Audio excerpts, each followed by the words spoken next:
Nuk konsumoi bukë për 12 muaj dhe papritmas filloi të ndjente diçka që e la pa fjalë. Buka është një ushqim i preferuar për shumë prej nesh, pa të cilën nuk mund ta imagjinojmë dot vaktin e radhës të konsumit.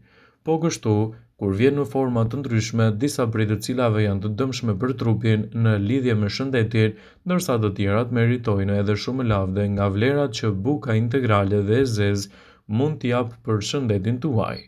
Zbuloni çfarë ndodh me trupin tuaj nëse eliminoni plotësisht bukën e bardhë nga dieta juaj për të paktën një vit. Do humbisni peshë të shkaktuar nga uji. Buka është e pasur plot me karbohidrate dhe nxjerrja e papritur e këtyre nga zakonet tuaja të ngrënies është dukshëm pothuajse menjëhershme në trupin tuaj në formën e humbjes së peshës. Para se të fillojmë, bëni një like videos dhe ju lutem klikoni subscribe. Do të na ndihmonit shumë. Por nuk ka të bëjë me humbjen e peshës, por me fjalë të tjera, është humbja e ujit që qëndronte në trupin tuaj, kjo për shkak edhe të konsumit të tepërt të bukës. Trupi do të ruaj karbohidratet në formën e glikogenit, një acid laktik që mbledh ujin në organizëm. Çdo gram karbohidrati ruajtur në trup ruan edhe lidh 3 deri në 4 herë më shumë ujë se sa pesha juaj trupore që mund të keni aktualisht. Ju nuk do t'jeni më të uritur gjatë gjithë kohës.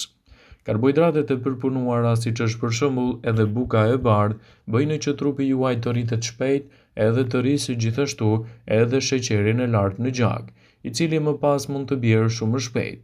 Këto ndryshime të çmendura në trup dërgojnë sinjale të paqarta që rrisin gjithashtu urinë dhe mallin për ushqime që na bëjnë të humbasim peshë në mënyrë akoma dhe më të shpejtë. Sidoqoftë, kjo nuk do të thotë që ju duhet ta eliminoni plotësisht bukën nga dieta juaj, por të zvendësoni kaloritë boshe të bukës së bardhë me ato me drithra të plota, në mënyrë që të rregulloni më mirë organizmin tuaj dhe të lehtësoni gjithashtu edhe komplikacionet e tij, dhe të ekuilibroni nivelet e sheqerit në gjak. Energjia juaj do të rritet dhe tretja juaj do të jetë më e përmirësuar. Për dallim nga integralja ose e zezë, buka nuk përmban fibra që janë shumë të domosdoshme në funksione normale të zorrëve tuaja dhe të tretjes. Ushqime të tilla shkaktojnë kapsllëk dhe probleme me tretjen. Pasi të largoni bukën e bardhë nga menuja dhe të përfshini gjithashtu drithra të plota në dietën tuaj ditore, tretja fillon të funksionojë më mirë dhe brenda normave natyrale, dhe gjithashtu do të jetë më e lehtë dhe më e shëndetshme në rastin tuaj.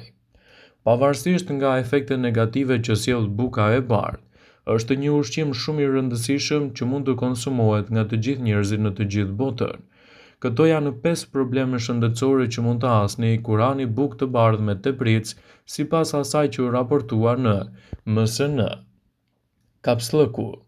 Buka e bardhë përbëhet nga drithra të përpunuara, siç mund të jetë gjithashtu orizi i bardhë, makaronat e bardha dhe shumë pasta dhe produkte të tjera, të cilat mund të ndikojnë në shëndetin tuaj. Kur kokrat përpunohen, do të thotë që krundet dhe pjesët e farës janë hequr nga drithrat, të cilat përmbajnë një sasi shumë të madhe të fibrave që lehtësojnë tretjen dhe nxjerrin produktet e mbeturinave nga zorët tuaja. Prandaj mungesa e krundeve në bukën e bardhë mund të kontribuojë në rritjen e problemeve të kapsllëkut në përditshmërinë tuaj. Buka e bardhë mund të shkaktojë gjithashtu rritje të niveleve të sheqerit në trupin tuaj. Buka e bardhë mund të shkaktojë rritje të niveleve të sheqerit në trup, gjë e cila çliron shpejt glukozën, pra sheqer. Nga ana tjetër, ushqimet që lehtësojnë edhe lëshojnë ngadalë glukozën, të cilat lejojnë që nivelet e sheqerit në gjak të qëndrojnë të qëndrueshme.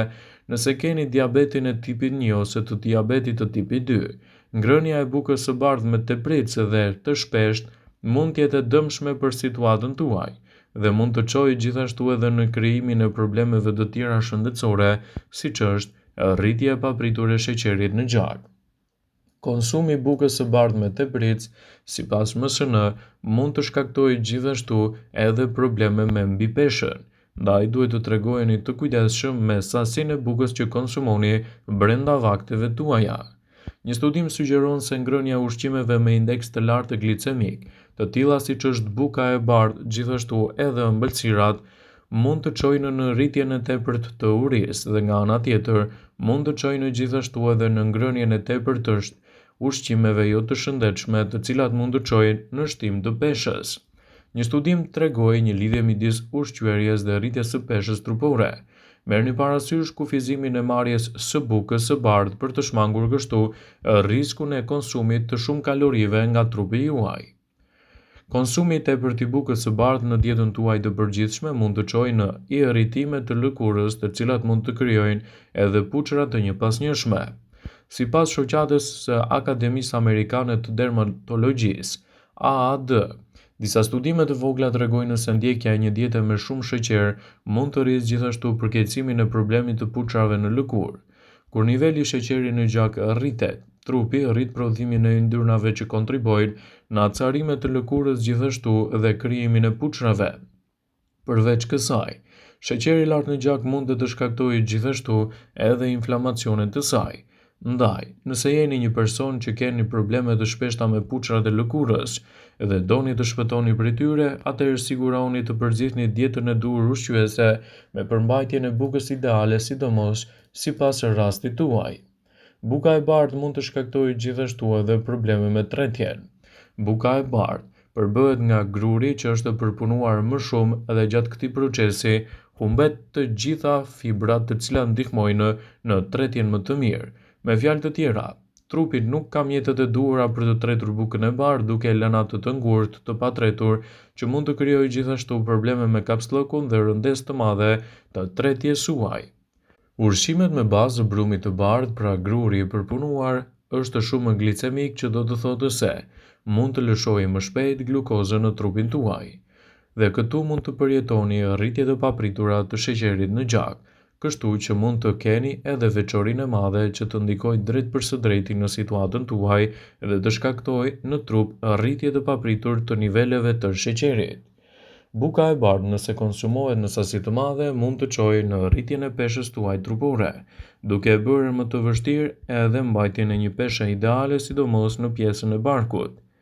Gjithashtu, me efekte të tilla anësore mund të jetë shtimi pa evitueshëm i ushqyerjes së dobët. Sheqeri i lartë e buka e bardhë mund të jetë një ndikues i drejtë për drejtë edhe kundër këtyre komplikacioneve.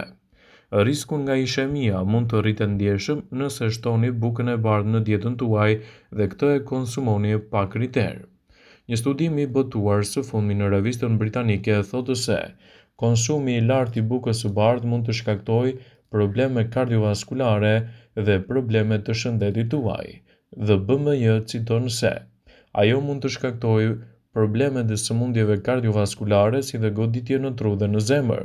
Më konkretisht, mjekët thonë se personat që konsumojnë rregullisht bukë të bardhë me tepritës kanë 47% më shumë risk të preken nga goditja në tru sesa të tjerit që zhvendësojnë atë me bukën integrale ose të zezë dhe nuk e teprojnë me konsumin e saj në përditshmëri. Buka e bardhë mund të jetë një zgjedhje e lehtë për momentin, por nëse e shtoni atë për një kohë të gjatë, atëherë organizmi juaj do të përballet me ndryshime të forta në përditshmëri, të cilat mund të rëndojnë edhe organizmin. Por ju mund të zhvendësoni bukën e bardhë gjithashtu edhe me bukën e misrit. Misri është një nga burimet më të mira të energjisë sepse përmban vitamina D-B, të domosdoshme gjithashtu edhe për shëndetin tuaj, duke lehtësuar kështu edhe komplikacionet e tyre dhe për të përmirësuar organizmin. Në vendin tonë një përdorim të veçantë ka zënë buka e misrit dhe gjithmonë është rekomanduar për njerëzit të cilët do vuajnë nga hipertensioni. Rezultatet më të mira i jep nëse konsumohet së bashku me kosin pa yndyrë dhe përfitimet që do të marrë organizmi juaj në këto situata mund ta bëjnë atë një zgjedhje të lehtë ushqyese. Ndërsa harrojmë se sa e teprojmë me konsumin e bukës, njerëzit të cilët janë intolerantë ndaj glutenit duhet të evitojnë bukën e bardhë dhe të shtojnë në dietën e tyre edhe përfshirjen e bukës së misrit. Një zgjedhje mjaft e mirë ushqyese kundër këtyre komplikacioneve dhe në rritjen gjithashtu të rezistencës së trupit. Ekspertët tregojnë se personat të cilët do vuajnë nga gluteni duhet të heqin dorë nga buka e grurit, por të shtojnë në dietën e tyre bukën e misrit. Vëmendje, ju bëjmë me dije se informacionet në këtë video kanë për qëllim që të plotësojnë, të mos zëvendësoj në këshillat e mjekut tuaj ose të ofruesit të kujdesit tuaj shëndetësor, dhe nuk ka në përqëllim që të mbuloj në të gjitha përdorimet e mundshme, masat paraprake, ndërveprimet ose dhe efektet e tyre negative për shëndetin tuaj. Pasi ta dëgjoni këtë video, do ju ftoja t'i bënit like dhe ta shpërndanit atë në profilin tuaj në mënyrë që të informohen dhe miqtë e tu.